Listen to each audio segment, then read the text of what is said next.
terms of references that Carol sent me, she sent me one from, I think the one was ours, maybe, Carol, I'm not sure.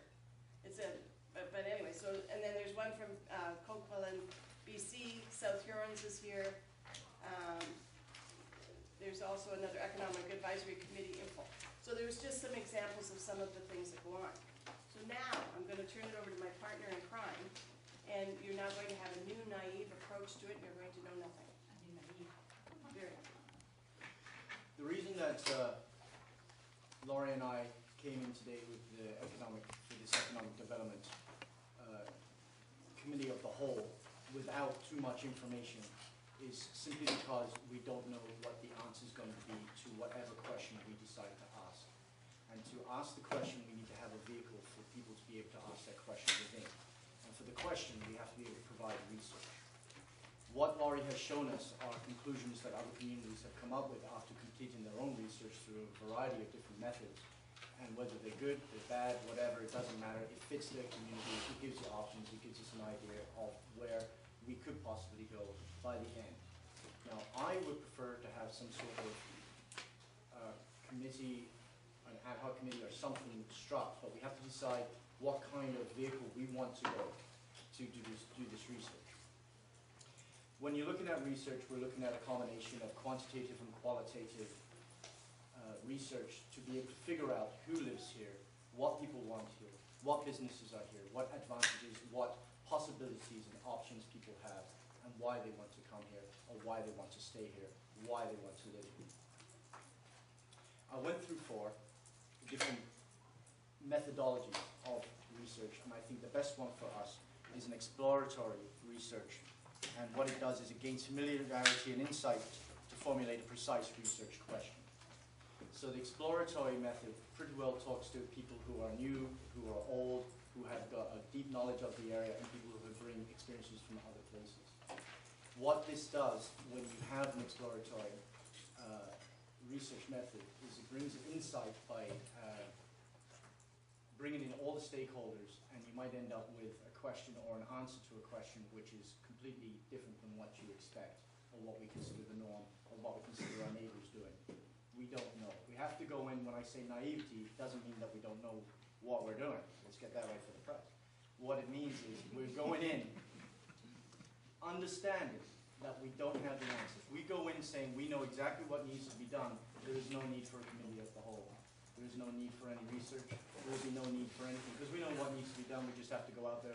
We can get a consultant to come in, pay him some money. He'll come up with a nice little flash thing. We'll put it on the shelf, accept it, but it won't be ours. What I want to do is have a group come together and over a 3 or 4 month period come up with set recommendations that we can tie in for our strategic plan. We have a strategic plan which we're working on, which should be king when it comes to all our documentations. The strategic plan should be the direction in the future of our council, direction in the future of our area, our municipality, and what we're looking for down the road.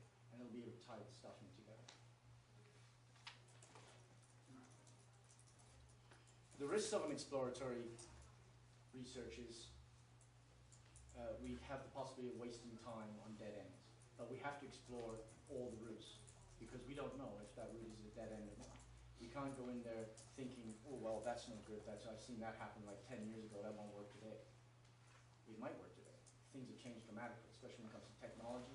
The way people react to each other, the way people react within their families is different than what it was 10 years ago.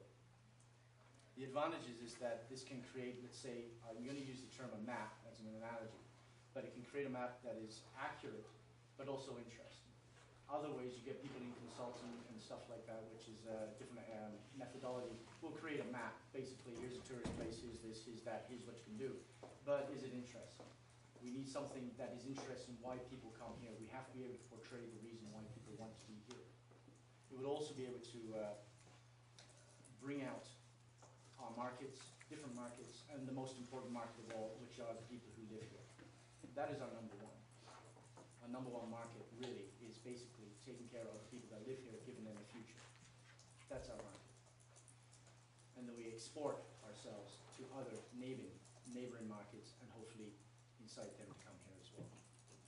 With that in mind, whatever we go for, I would like to question question to be asked, and here's a suggestion, you can throw that around. But basically, I don't know what vehicle you guys want to go, okay, whether it's a small committee, a big committee. I think it's important here today for us to decide a basic foundation and a structure for a committee or whatever we want to do to work within, so we have a direction in mind. So, I suggest that we go for conduct exploratory research in order to present economic development strategies to the Municipal Council of Lambton Shores to provide information for direction to the strategic plan. Everything's got to be tied to our strategic plan. We have strategic plan, we've been doing an awful lot of work on that, and it was very, I think it was very good, the way we all came together, and it's amazing how diverse our opinions are, and yet we all agree on the basic tenet of the whole thing. We tie in with our strategic plan, we look at the recommendations that are given to us, and we decide whether or not they're relevant, irrelevant, or whatever. And maybe we'll come up with something different at the end with the recommendations. I'm going to ask that a committee or a vehicle, whatever we decide, comes up with recommendations or sub-recommendations for us to be able to look at and decide, deliberate, and then act upon. And that's about it. Now, how you want to do it is up to us, up to all of us together. So we've been using ad hoc committees in the past because we're comfortable with it. How that's going to be set up is something we're going to have to decide, because we want to be able to bring in as many people as possible, but we don't want to go too big. But we want enough so that like the individual groups can split off and make tasks so they can come up with information to bring to that whole committee, and then they can deliberate. It will hopefully bring in as much public support or public input as possible. And complaints too. Complaints are like gold.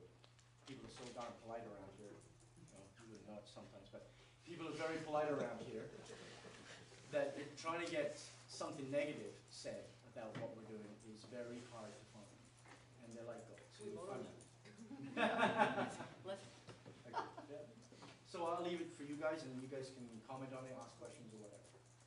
Ruth, answer Ruth. Okay, you've got some sample terms of reference here that you've obviously, Carol sent me a number of them. okay, that you may want to come back, review them and come back to us with a recommendation of that, or we can all review them and say, okay, which of these makes sense.